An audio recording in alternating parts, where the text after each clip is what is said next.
Oh, bonjour. Bonjour. Je suis. Alors, je vais pas vous mentir. Ça fait 2 nuits d'affilée que j'ai pas les meilleurs sommeils. Du coup, voilà. Je sais pas si mes capacités de traduction sont insane aujourd'hui, ce matin. Mais bon, de toute façon, c'est pas grave. Bonjour à tous. Bonjour à tous. On continue The Great Ace Attorney Chronicles aujourd'hui. La troisième affaire. On continue la troisième affaire. Et c'est... Enfin, on avait fini, alors petit résumé de ce qu'on avait fait lundi du coup. Quand même, pour savoir où est-ce qu'on en est dans l'histoire. Euh, On avait fini la deuxième affaire, voilà. La deuxième affaire a été déjà presque finie. C'est-à-dire qu'on sait maintenant tout ce qui s'est passé. C'est-à-dire que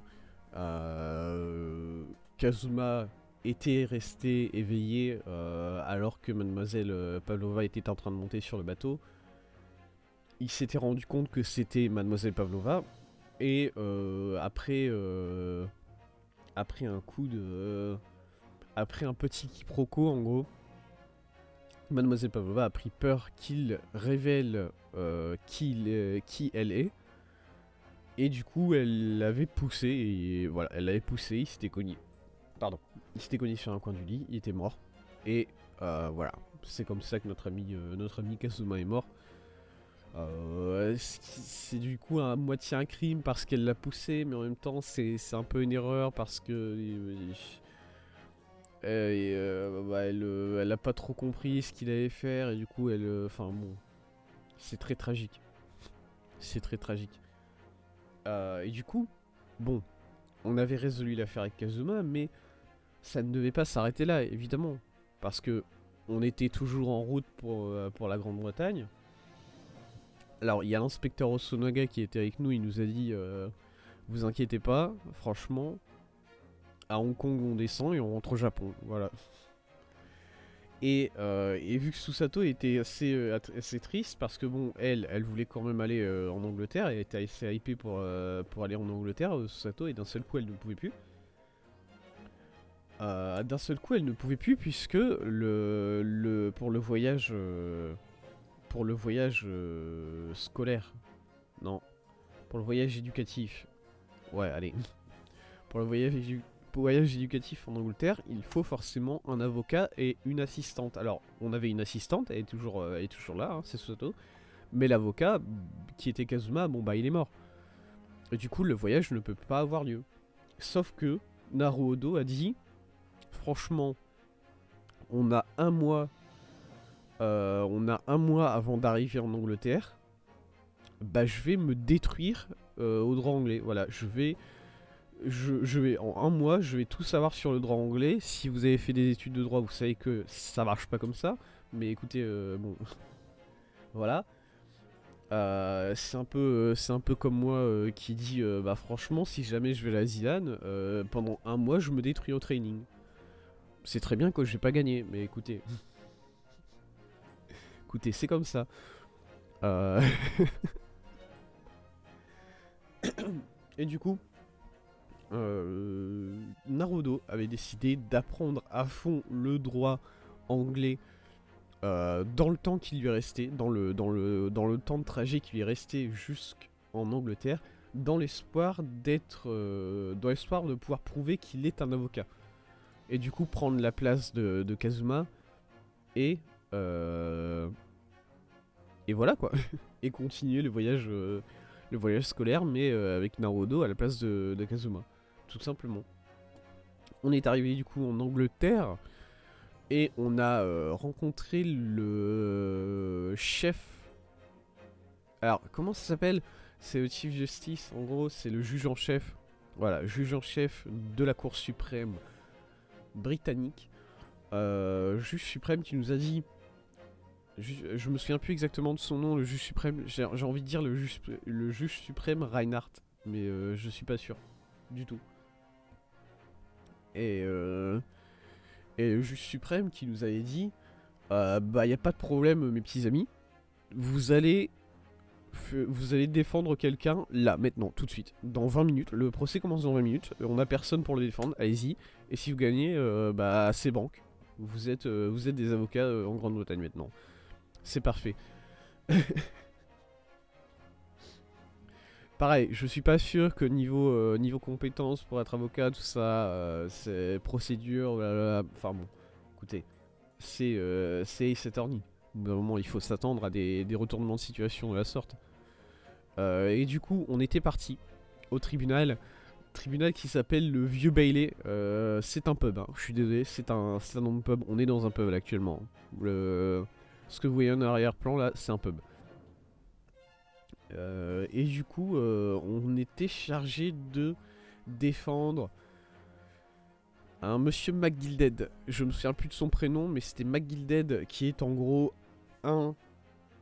une personne très riche de la ville de Londres, et qui a été accusé d'avoir tué quelqu'un dans un omnibus. Un omnibus qui est une sorte de calèche. Voilà. Voilà, il est accusé d'avoir tué quelqu'un dans un omnibus parce qu'en même temps l'omnibus était en train de rouler et à l'intérieur de l'omnibus il y avait que 2 personnes, lui et la victime. À partir de là, c'est sûr que ça a l'air d'être assez définitif comme meurtre, hein, je vais pas vous mentir. Et en plus, sur le toit de l'omnibus, il y avait 2 autres passagers qui, à travers une vitre sur le toit, je sais pas pourquoi il y a une vitre sur le toit qui montre l'intérieur de l'omnibus. Qu'est-ce que ça fout là? Je pense pas que les gens qui sont assis sur le toit sont intéressés par la vision de l'intérieur de l'omnibus. Et pourtant, 2 personnes qui étaient sur le toit ont été témoins du crime. Voilà. Ils regardaient par la vitre et au lieu de regarder le paysage de Londres, ils regardaient l'intérieur de la calèche comme des cons. Et du coup, on a 2 témoins plus le conducteur du fiacre, mais enfin le conducteur de la calèche, mais le conducteur de la calèche, déjà, je commence à me poser des questions sur lui, parce que je sais pas exactement comment est-ce qu'il a pu voir à l'intérieur de la calèche. Parce que oui, vu que la scène du crime c'est une calèche, bah on a ramené la calèche entière dans le tribunal, parce que après tout, quand on a des tribunaux avec des portes qui font 5 mètres sur 5 mètres, autant s'en servir. J'ai envie de vous dire, je sais pas ce qui s'est passé. Je sais pas ce qui est passé par la tête du maître d'œuvre, de l'architecte au moment où ils ont construit le tribunal, mais écoutez, en même temps, ils l'ont appelé le Vieux Bailey, le tribunal. Clairement, ils n'allaient pas bien déjà, ces mecs-là. Voilà. Je pense avoir tout bien résumé. Enfin, bien. Voilà. Hein. Après... On était en plein milieu d'un tribunal, ouais je sais, je suis un sac, j'avais quitté, je m'étais cassé en plein milieu d'un témoignage, comme ça, pas de problème. Laissez-moi quelques instants.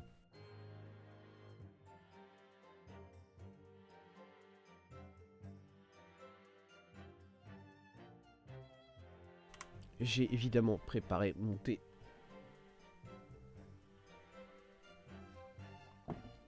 Oh. Oh, je l'ai bien chargé en milieu celui-là. Oula.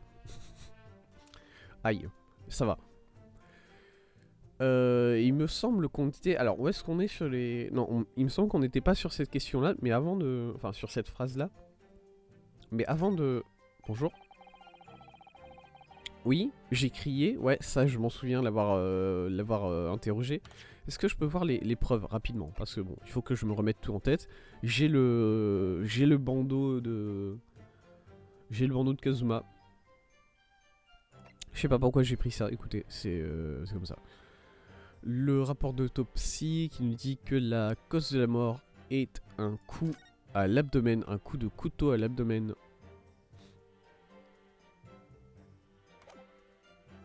Hop, la photo du coup du monsieur qui est mort avec un couteau planté dans l'abdomen. Effectivement, jusque-là ça se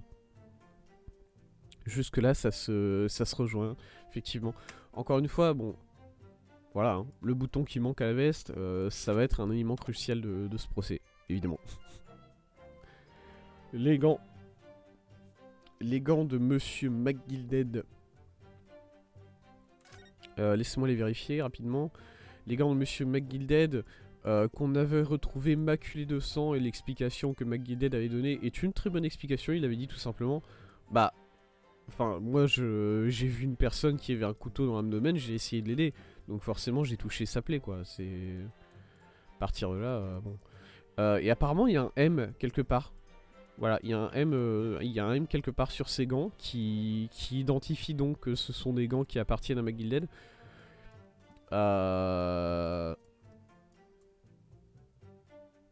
Bah écoutez, je vais faire confiance au jeu, hein, à partir de là. Parce que moi je les vois pas. Hein. Moi tout ce que je peux regarder c'est la tache de sang. Alors c'est vrai que c'est une tache de sang tout à fait préoccupante. J'essaie de regarder à l'intérieur, mais à l'intérieur je vois que dalle. Hein. Écoutez. Ça c'est l'omnibus. L'omnibus, si on veut vraiment se faire plaisir, on peut aller à l'intérieur. Je vais pas faire ça parce qu'ensuite il faut ressortir tout ça, c'est tout un bordel. Pitié. Ça s'ouvre, hein, cette fenêtre là, on est d'accord? Il y a un loquet là, et le loquet est de l'extérieur. Je commence déjà à mettre en place des théories, tout ça, bon. Parce que McGilded était en train de dormir. Voilà, les deux personnes, les deux témoins étaient assis sur ça. Et les deux, McGilded était assis ici, et la victime assis ici. Me demandez pas. Je sais ce que vous posez comme question. Vous dites, s'il y a deux bancs à l'intérieur, pourquoi est-ce que les personnes ont choisi de s'asseoir tous les deux sur un même banc? Je sais pas. J'imagine que c'était deux personnes très sociables et qui ça les dérange pas trop la promiscuité, parce qu'en plus, voilà, le jeu a bien dit que c'est un fiacre qui est relativement petit. C'est étroit quoi. Non, fais pas ça. Merde. Bon, bah nous voilà à l'intérieur du fiacre. Voilà, c'est magnifique. Et du coup, effectivement, bon, par rapport à l'extérieur, on le voit pas trop, mais il y a une belle vue. Il y a une belle vue sur la scène du crime. Voilà, c'est vrai. Il faut le dire. Et ça, c'est l'arme du crime qu'on nous avait donnée. Et je vais pas vous mentir, la seule... Oh M. M. Ah, c'est là le M. C'était pas sur les gants, c'était sur ce couteau-là qu'il y avait le M. Enfin, sur ce couteau. Ok, M. Indéniablement, les initiales de Monsieur Magnus McGilded. Je vais pas vous mentir, les initiales de Monsieur Magnus McGilded, c'est 2 M, c'est pas un seul. Alors que le briquetier, celui qui fait des briques, celui qui fait de la maçonnerie là, qui a été tué, tout ce qu'on sait, c'est son nom qui est Mason. Du coup, M, ça peut lui correspondre aussi. Après, pourquoi est-ce qu'il aurait un putain de couteau ornementé? Je vous le demande. Mais en même temps, pourquoi est-ce que Monsieur Magnus McGilded aurait un putain de couteau ornementé lui aussi? C'est une personne riche, au bout d'un moment. Il est excentrique, bon bah voilà. Si on le retourne, ça peut être un W, ça change tout. Alors, c'est vrai, c'est une très bonne observation. Je sais que là, le jeu va dire, ah, c'est des conneries. Non. C'est pas forcément un M, hein. Je suis désolé, hein. Je suis désolé, oui, on dirait bien que ça fait un M très joli, mais... Laissez-moi regarder, ça fait aussi un W très joli, une fois retourné. Moi, ce W là, je le prendrais bien comme initial. Ça veut rien dire ce que je viens de dire, c'est insane. Tess, tu peux pas prendre une lettre qui est pas à toi comme initiale, c'est complètement con ce que tu dis. Le fourreau, oui. Ça va, Naruto? Naruto, est-ce qu'il a peur des armes? Il aime pas les armes. Ouais, bah c'est insane parce que du coup, tu as récupéré le sabre de Kazuma.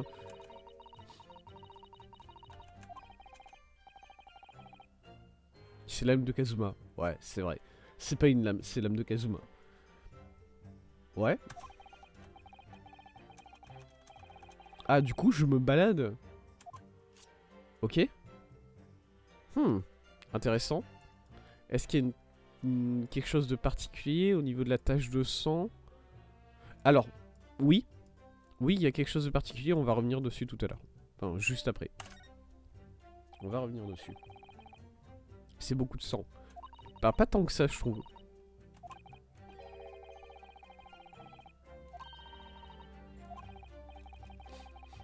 Mhm. Je traduis pas les phrases depuis tout à l'heure. Nickel. Nerodo qui vient de dire que le sang anglais ressemble beaucoup au sang japonais. Parce qu'il vient seulement d'arriver en Grande-Bretagne. Et c'est un peu dur pour lui de s'ajuster. Compréhensible. Je trouve que ça fait très peu de sang, vu que, ici... Ah, j'allais dire, sur la photo, on voit bien que le couteau est planté jusqu'à la garde. Mais non, en fait, pas du tout. Pas du tout, il est pas vraiment planté jusqu'à la garde. Après, je m'attendais quand même à beaucoup plus de sang que ça. Sur la lame, mais écoutez. Alors, aussi reminder, parce qu'on a 6 jurés. Voilà, on est dans un tribunal avec des jurés, parce que, oui, pourquoi pas. Et les jurés ont un système de vote assez bizarre où ils allument un feu et ensuite ils lancent le feu dans les pendules d'une balance et si les 6 jurés décident en plein milieu du procès que bah, c'est bon, la personne est coupable, c'est fini. Voilà. Actuellement, on a 4 jurés qui ont dit bah Monsieur Magueded est coupable.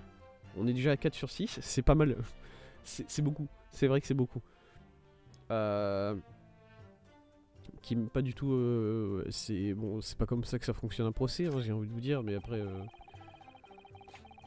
S'il vous plaît monsieur, gardez votre fouet pour vous. On en est déjà assez... on en a déjà assez des fouets dans la série Ace Attorney, franchement. Ça va. On a déjà un personnage entier, sa personnalité elle est basée sur un fouet. Bon, partir de là... Et on était sur cette phrase-là, voilà. Il me semble qu'il me restait plus que cette phrase-là à appuyer, et c'est bon. Alors dès que j'ai entendu crier, j'ai arrêté le bus, et c'est là que je l'ai vu moi aussi. Comment? Parce que depuis la place du conducteur, il n'y a aucune vision à l'intérieur de la cabine. Alors il a pu descendre. C'est vrai qu'il a pu descendre. Qu'est-ce que vous avez vu exactement? Eh bien, monsieur, c'était le passager, monsieur. Il était affalé sur le sol, oui. Et par passager, de toute évidence, vous faites référence à monsieur Mason, le briquetier. Ça s'appelle un briquetier, une personne qui fabrique des briques. Et l'autre passager, il avait un couteau dans la main, comme ça. Et par l'autre passager, de toute évidence, vous faites référence à l'accusé, monsieur Magnus McGilded. Et il l'a frappé comme ça, il a poignardé l'autre passager dans le ventre. Quoi? Alors là, ça ne va pas du tout. Ça ne va pas du tout. Oh mais non, mais il y a l'autre con qui... Désolé, je me suis emporté. Non mais regardez-le, c'est... Bon bah voilà, il va y avoir les 2 autres personnes qui disent c'est foutu, coupable, à mort, et voilà. Oui, juré numéro 5, qu'est-ce que vous voulez dire? Ah, je vous l'avais dit. Je vous l'avais dit que c'était un cocher, ce mec. Je vous l'ai dit que c'est un cocher. En même temps, il a un fer à cheval autour du cou. Bon.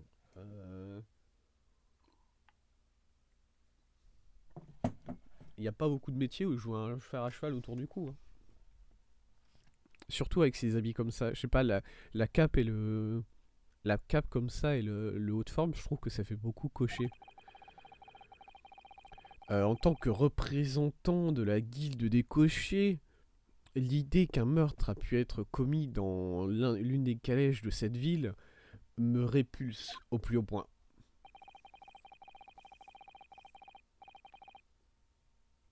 Ça ne serait pas une bonne chose de prendre une décision avant d'avoir entendu tous les faits.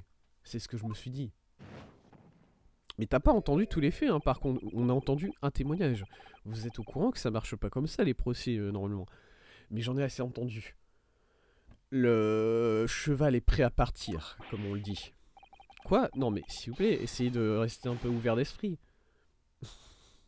Ouais, hein, vraiment, hein. Au galop, brin d'acier. la fin de la course est en vue. Ah ouais, d'accord. Il reste que la vieille. Il reste que la vieille de notre côté. Si là la vieille elle dit bah c'est foutu. Beppo est un membre important de cette guilde et je fais confiance à ce que dit cet homme. Oh merci monsieur. Vous êtes trop bon monsieur.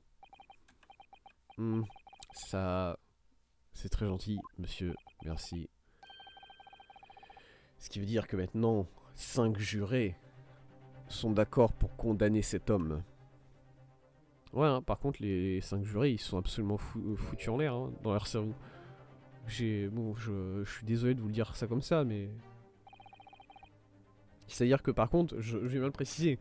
Voilà, encore, je veux bien que là, on est à la fin du témoignage, et du coup, il y a le 5e juré, il décide, bon, c'est bon, j'en ai assez entendu. Par contre, on a vraiment des jurés. On a attaqué la première phase du témoignage, on a attaqué la première phrase du témoignage, et ils ont dit, j'en sais assez. Voilà. C'est-à-dire que, voilà, dans le témoignage, la personne venait de dire j'étais sur le toit de la calèche et j'étais en train de, je sais pas, fumer ma pipe et les mecs ils étaient là, condamnés. Bon, faut savoir se calmer, faut garder ses nerfs au bout d'un moment. Madame la jurée numéro 6, s'il vous plaît monsieur Van Ziek, veuillez ne pas prendre à partie les jurés de manière individuelle.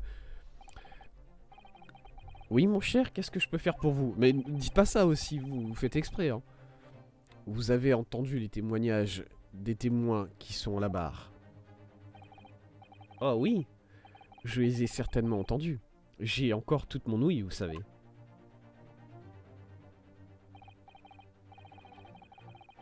Alors, dites-moi s'il vous plaît, pourquoi n'êtes-vous pas encore prête à donner votre opinion?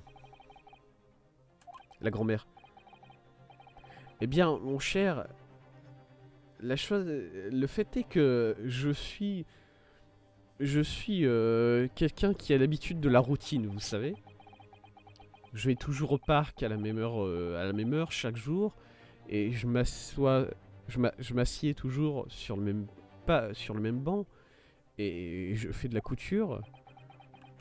Van Ziek qui est déjà saoulé. Il y a un parc très joli, juste à côté de là où je vis. Le parc McGilded, ça s'appelle. Oh! Et le gentleman qui a donné ce parc à la ville, vous voyez, il met le sourire sur le visage de tous les Londoniens. C'est ce qu'on dit. Je ne peux pas imaginer que un gentleman aussi bon que ça ait ce qu'il faut pour prendre la vie de quelqu'un d'autre. La salle, c'est un peu la pire chose. Parce que la salle, encore avant, c'était le juge qui était girouette et qui changeait tout le temps d'opinion. Maintenant, c'est la salle. La salle le faisait déjà un peu, mais bon, c'est encore pire maintenant. Oui, un homme comme ça ne frapperait jamais quelqu'un d'autre, sûrement. Maman, est-ce qu'on peut aller à la librairie publique McGilded après et emprunter quelques livres? Ouais.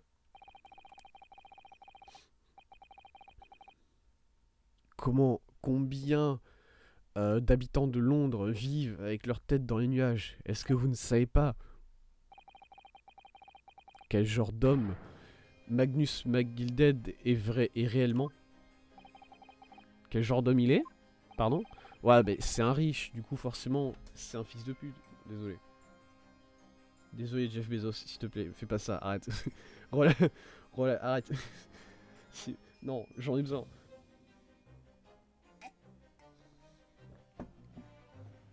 Allez. Le philanthrope Magnus McGilded a assez d'argent pour acheter la ville tout entière. La ville entière qu'il qualifie d'immense. Mais d'où vient toute cette fortune? Un Shylock. Je ne sais pas ce que ça veut dire, un Shylock. Voilà. J'ai envie de dire qu'il fait de l'extorsion. C'est...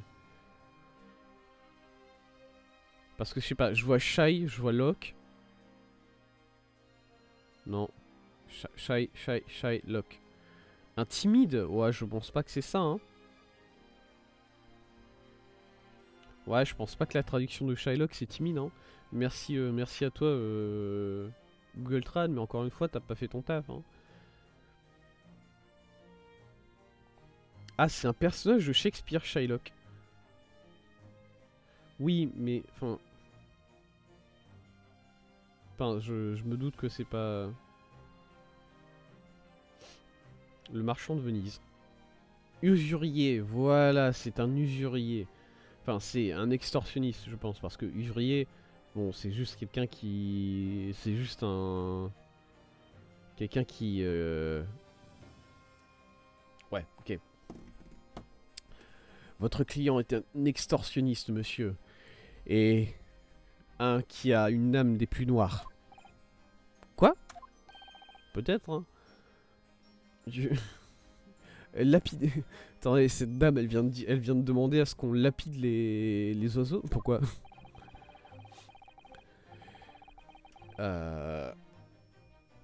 McGilded prête de l'argent avec un taux d'intérêt extraordinaire pour que ses victimes n'aient aucune chance de les repayer. Ouah, c'est une banque, quoi. J'ai envie de vous dire. Hein. Et quand il n'arrive pas à le rembourser, il prend possession de tout ce qu'ils ont. C'est un rapace qui attaque les plus faibles. Que je n'avais jamais entendu parler de ça auparavant. Vos facultés ne vous ont pas échappé, je suis sûr, madame. Et dans ce cas-là, est-ce que cette pensée ne vous a pas traversé l'esprit? Est-ce qu'un homme qui serait assez riche pour acheter Londres tout entier n'aurait pas une calèche personnelle? Alors c'est vrai que ça c'est une bonne question. Quelle raison pourrait avoir cet homme d'utiliser un service d'omnibus public? Ah, peut-être qu'il aime bien financer la ville. Voilà, il aime bien donner 20 balles au petit cocher, comme ça il aura de quoi manger ce soir.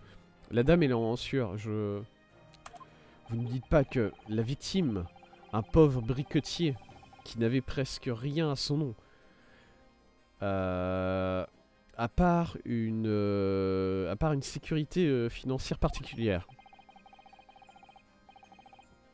Ça ne sera pas une surprise pour qui que ce soit, je pense, que le prêteur de la victime était l'accusé, Monsieur Magnus McGilded. C'est une invention ce que tu dis ou bien voilà, tu as le contrat et tout ça.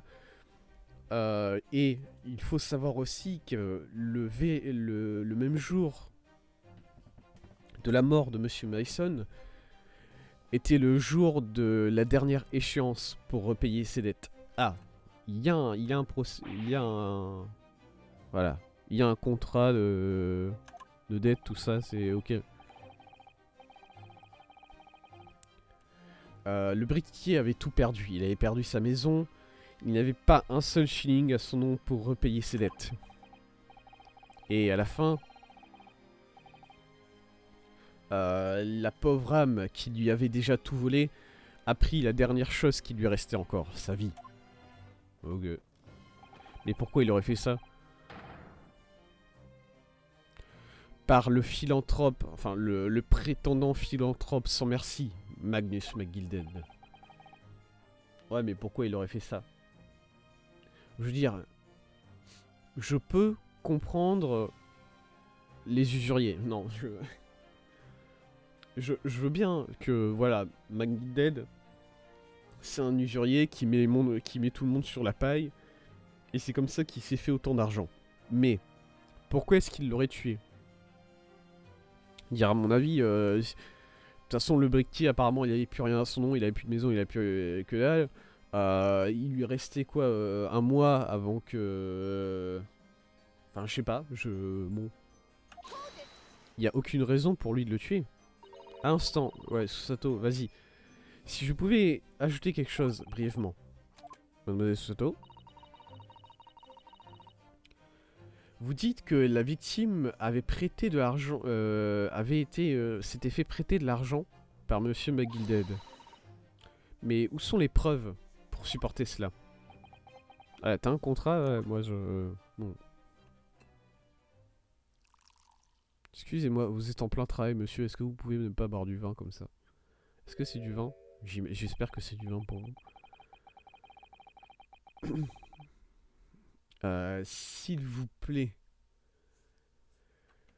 pardonnez... Pardonnez-moi d'avoir rempli ma chalice sainte dans cette cour de droit. Bah non, je te le pardonne pas. T'es en train de travailler, hein, par contre.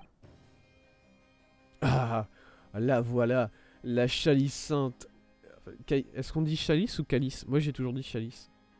Enfin non, j'ai toujours... Non, c'est faux, j'ai menti. J'ai toujours dit calice. Et récemment, je me suis rendu compte que ça faisait un peu... Ouais, mais hostie... Voilà, par exemple, hostie de calice. Bon. Qu'est-ce que... Je sais pas. Mon dieu, c'est compliqué le français. Et je sais pas où regarder pour apprendre comment prononcer le mot chalice. Calice.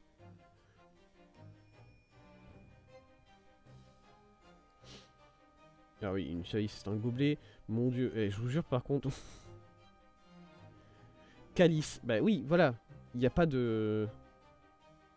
Oui, c'est une calice, parce qu'en français, il n'y a pas de H. Voilà, c'est une calice. Mon dieu, la calice. Alors, à l'aude, je pense que... Enfin, c'est pas vraiment sain, mais c'est béni, quoi. C'est comme ça que je le vois, en tout cas. Parce que moi, je... Google Trad apparaît ici, ouais. Si seulement j'avais internet, hein.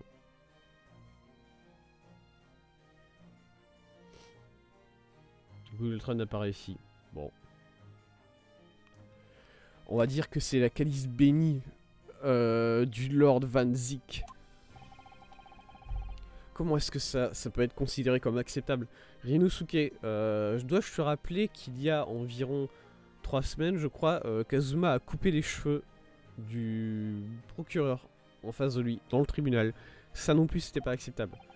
Après, voilà, l'alcool, tout ça, bon...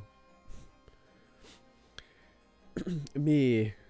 Je me trouve dans une bonne humeur exceptionnelle. J'ai entendu dire que les dames du enfin, les dames de l'Orient pouvaient faire preuve de courage exceptionnel, mais je ne m'attendais pas à en faire l'expérience moi-même. Ah. En tant qu'assistante judiciaire à la défense, je ne fais que mon travail.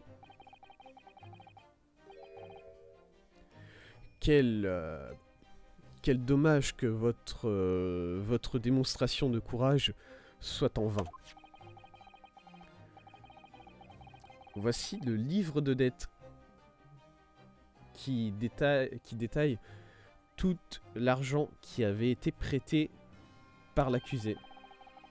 Vous trouverez ici le nom de la victime clairement écrit à l'intérieur. Ah. Non, Susato, t'inquiète. T'inquiète pas, Susato, c'est une preuve en plus. Ça peut nous servir. Permettez-moi de vous présenter ce livre, ce carnet.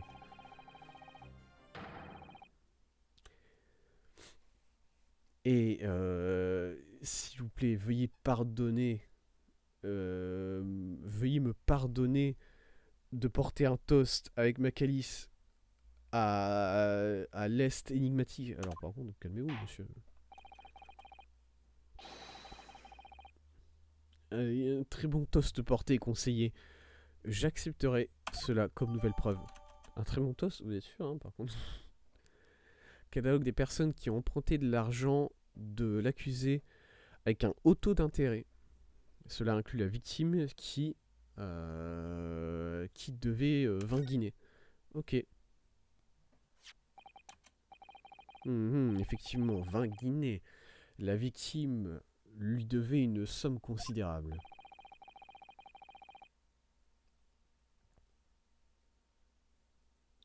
Et l'accusé a fait en sorte de recevoir cette somme. Madame Juré, faites pas la conne, je vous jure. Excusez-moi, est-ce que je peux aller regarder ce livre rapidement?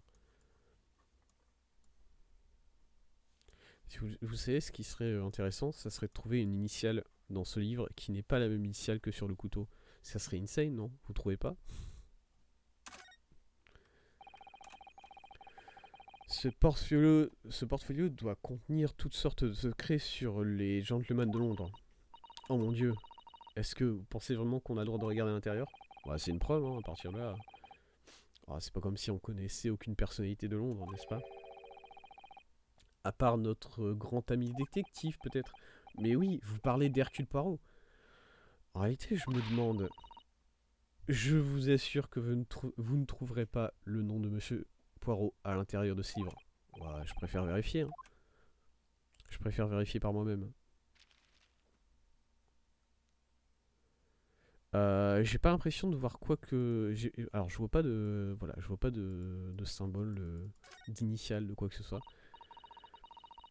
Mon dieu, il y a tellement de noms là-dedans, n'est-ce pas? J'imagine que ça n'était pas tous des gentlemen après tout. Après tout, pas tout le monde dans ce pays est aussi riche. Mon dieu, quoi? Regardez ça, est-ce que vous voyez ce nom ici? Bruce Fairplay. Ah. Bruce Fairplay qui est l'un des témoins qui est à la barre en ce moment, qui est celui sur la droite. Attends, c'est celui sur droite? J'ai un doute d'un seul coup. Non, celui sur la droite, c'est First, son nom. Bruce Fairplay, c'est celui qui est au milieu. C'est le banquier. Est-ce que ce nom doit me revenir? C'est vrai qu'il a l'air étrangement familier. Bruce Fairplay, le témoin qui est là-bas en ce moment même. Ah oui, oui, bien sûr, le banquier. Pourquoi est-ce que son nom est là-dedans? Bah c'est un banquier à partir du moment... Enfin non, j'ai envie de vous dire c'est un banquier, il devrait pas emprunter de l'argent, mais écoutez, les banques, hein. Ah, il a emprunté 20 guinées lui aussi, n'est-ce pas? Et regardez ici, la date de repaiement approche à grande vitesse. Est-ce que vous pensez que c'est juste une coïncidence? C'est possible que ce soit juste une coïncidence, bien sûr. Mais ça pourrait être une information très importante. Les détails ont été updatés. Les détails du livre de dette ont été updatés. Est-ce qu'on va trouver aussi... Est-ce qu'on va trouver ici aussi First dedans? Beaucoup de noms. C'est tout? D'accord. Attendez, est-ce que je... Il y a vraiment rien de... Ok, j'ai juste trouvé le nom de Bruce Fairplay. Bon, ça nous permet de discréditer déjà un témoin. Ce qui est pas mal. Après, j'aurais quand même apprécié que l'accusation fasse ce travail de vérifier si les témoins sont fiables. C'est un peu son taf à elle, mais écoutez... Eh bien, on dirait bien que j'ai... Que l'on m'a caché les yeux pendant tout ce temps. Voilà, et énervée, elle tricote de manière vénère, la vieille dame. C'est regrettable, madame, mais c'est le modus operandi de l'accusé. Oh, et c'est un si beau parc en plus. Mon dieu, quel criminel. Non, calmez-vous, s'il vous plaît, faites attention. Mais, cependant, peut-être que c'est pour le mieux. Ah, excusez-moi, madame, est-ce qu'on peut en parler un peu? Je n'accepterai pas cette folie. Oh. Trop bien. Encore une fois, c'est un danger pyrotechnique. Il faut arrêter de faire cette démonstration là avec le feu. Vous allez finir par foutre le feu à la salle de tribunal, évidemment. Ça y est, c'était la décision du dernier juré. Sato, ça va? Sato, t'as dit que tu savais pas comment ça se faisait. Hein. Du coup, à partir de là, je sais pas ce que tu vas chercher dans ton lit. Tu devrais pas avoir d'informations dedans. Ah, d'après cette encyclopédie sur la loi britannique, quand tous les membres du juré ont conclu que l'accusé était coupable, le déroulé de la cour est suspendu et le juge doit donner son dernier verdict et la peine. C'est ce qui est écrit ici. Mais du coup, pourquoi tu me l'as pas appris, ça? Parce que bon, Je veux bien que ça a été vénère pendant un mois d'apprendre tout ce qui est sur le droit britannique, mais par contre, la procédure pénale, c'est quand même une des premières choses que tu apprends quand tu étudies du droit pénal. Non? Moi, c'est l'expérience que j'en ai eue en tout cas, hein. Désolé. Ah, le verdict final, c'est fini alors. Oh! Vas-y. Il y a un bas de page pourtant. Un bas de page. Cependant, la défense. Vas-y, vite. Dépêche-toi, Susato. La défense a le droit de faire quelque chose. Vas-y, vas-y. Les 6 membres du jury se sont maintenant mis d'accord sur cette affaire. Tu peux ranger la bouteille de vin, s'il te plaît, Van Zik. Permettez-moi de vous... Permettez-moi d'exprimer mon respect pour cette décision rapide et légale. D'après les lois de ce pays, je vais maintenant conclure ce procès en délivrant mon verdict final. J'imagine qu'il n'y a aucune objection. Et Yosuke, s'il te plaît, Sato était en train de dire quelque chose, vas-y, sois là mentalement. Mademoiselle Sato, dites-moi juste une chose. Oh, oui. Vous étiez en train de dire quelque chose là, juste avant. T'as rangé livre. Pourquoi t'as rangé livre, Sato? On était à un moment très crucial. Dans le bas de page, en bas de l'encyclopédie du droit britannique. Cependant, la défense. Qu'est-ce qu'il y avait ensuite? Ah oui, bien sûr. Ah, elle a vraiment rangé le livre, quoi. Quand tous les membres du jury ont conclu que l'accusé était coupable,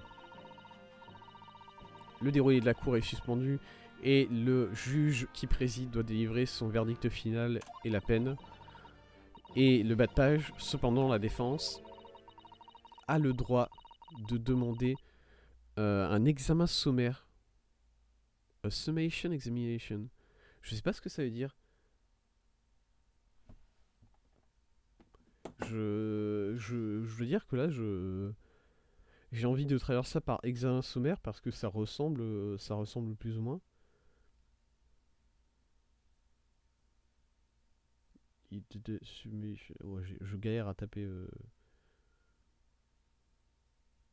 Un examen additionnel. Quoi? Examen sommatif. Voilà, ça s'appelle examen sommatif dans sur Google Trad. Bah nickel. La défense a le droit de demander un examen sommatif des jurés. C'est-à-dire, on va voir, j'imagine. Un examen sommatif. Objection, bah calme-toi, j'ai encore rien dit par contre, hein. Un examen sommatif.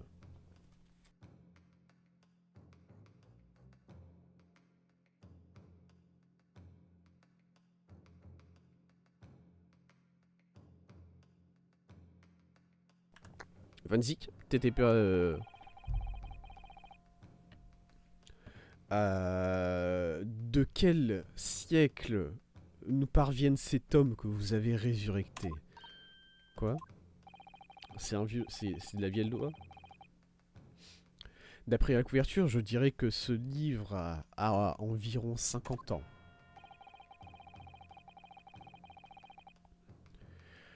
Tous les livres modernes sur le droit britannique ne donneront aucune mention de cette procédure antique. C'est une relique, oubliée depuis longtemps, et certainement on ne s'en sert plus. Oui, mais si c'est encore là, je m'en fous qu'on s'en sert plus. Si c'est encore là, j'ai le droit de l'utiliser. Vous n'avez pas de chance. Ah. Mon dieu, il a remonté le... Qu'est-ce que c'est, mademoiselle Sato? Cet examen J'ai déjà oublié... J'ai oublié... sommatif? C'est ça? J'ai oublié... C'est tellement un nom sommatif, effectivement. Examen somnifère. Qu'est-ce que c'est que cet examen somnifère? Une petite minute, je vais vous lire tout ce qu'il y a écrit à propos de ça. vous avez demandé le droit à une procédure avant même de comprendre ce que c'était. Japonais typique. Ouais, d'accord. C'est sympa d'avoir quand même un raciste comme, comme procureur ennemi dans ce volume quand même. Yes. Ok, monsieur Naruto, je pense que je comprends. Il semblerait que, en utilisant cette procédure, on pourrait essayer de convaincre les membres du jury. Les convaincre de quoi? Les convaincre de changer leur position et de renverser leur décision. C'est ce qui est écrit ici. Ah ouais? Si cela est suffisant, si cela réussit, le déroulé du procès doit reprendre. Mais du coup, pourquoi est-ce que ça n'est plus utilisé, cette procédure? Parce que ça a l'air d'être une procédure quand même vachement utile, vachement puissante. Pourquoi les avocats de la défense ils l'utilisent plus? Les faire renverser leur décision? Oui, dans les temps de jadis, les avocats au barreau utilisaient un examen sommatif pour essayer d'influencer les décisions du jury. Mais cette procédure est devenue une simple formalité avec aucun bénéfice pratique vraiment. Et donc, elle n'est plus utilisée de nos jours. Ok, c'est juste une formalité, je veux bien comprendre. Je me demande pourquoi. Parce qu'il n'y avait aucun but. Pardon?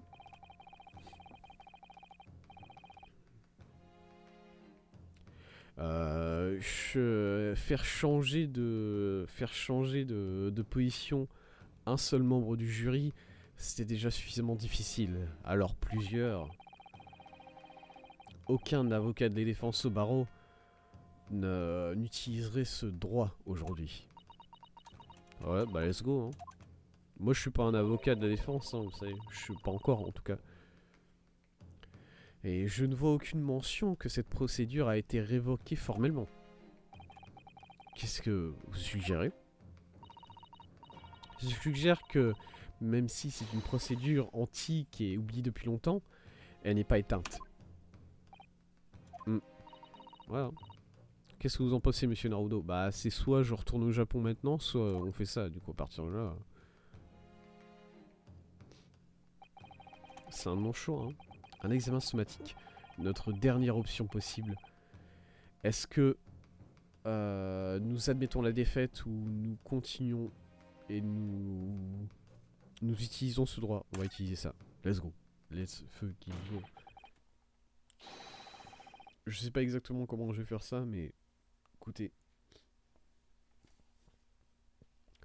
La défense décide d'utiliser son droit à un examen somatique, votre honneur.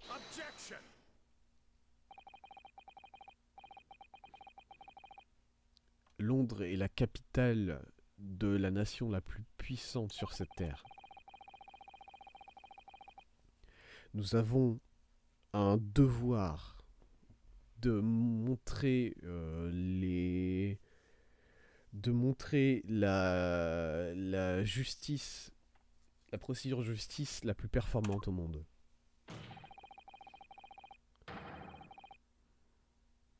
Les examens somatiques sont embarrassants et ils devraient le rester.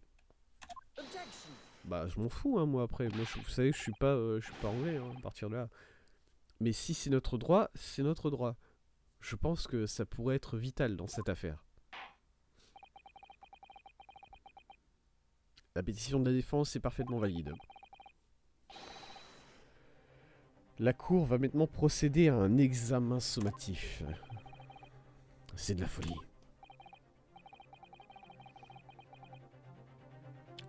Premier juré, est-ce que vous et le reste des membres du jury êtes prêts? Hein? Eh bien, il n'y a aucune mention dans la lettre que j'ai reçue, vous voyez, et du coup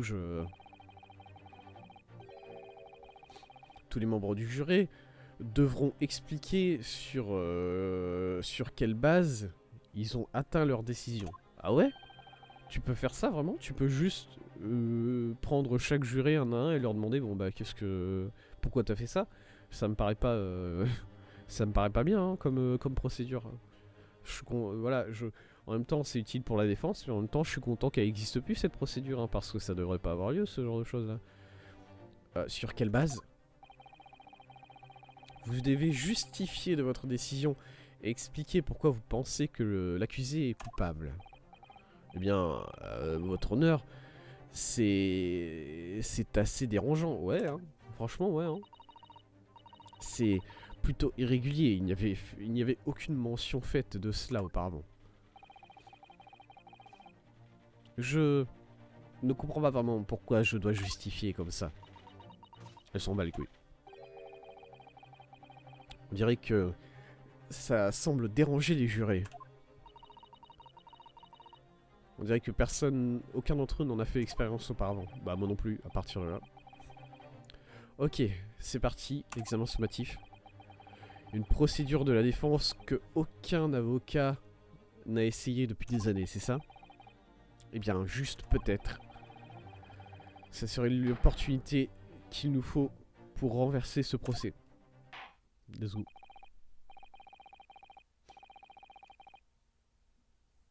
Eh bien voilà, mesdames et messieurs du juré, la cour vous demande donc